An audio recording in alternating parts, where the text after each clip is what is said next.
By the meekness and gentleness of Christ, I appeal to you. I, Paul, who am timid when face to face with you, but bold when away. I beg you that when I come, I may not have to be as bold as I expect to be towards some people who think that we live by the standards of this world. For though we live in the world, we do not wage war as the world does. The weapons we fight with are not the weapons of the world. On the contrary, we have divine power to demolish strongholds.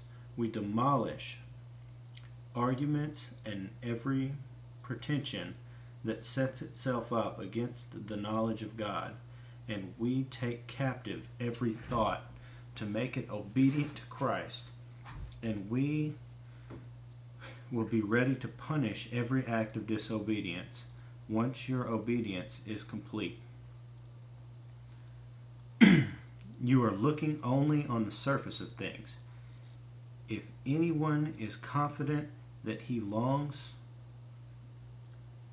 to Christ, he should consider again that we belong to Christ just as much as he. For if I boast somewhat freely about the authority the Lord gave us for building up rather than pulling you down, for building you up rather than pulling you down, I will not be ashamed of it. I do not want to seem to be trying to frighten you with my letters.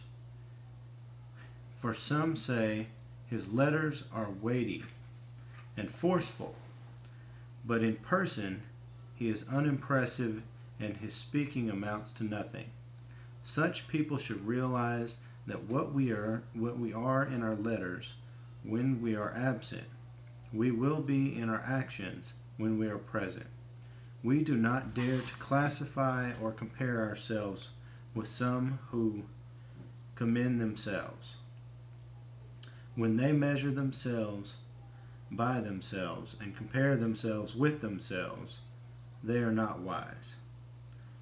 We, however, will not build beyond proper limits, but will confine our boasting to the field God has assigned to us, a field that reaches even you.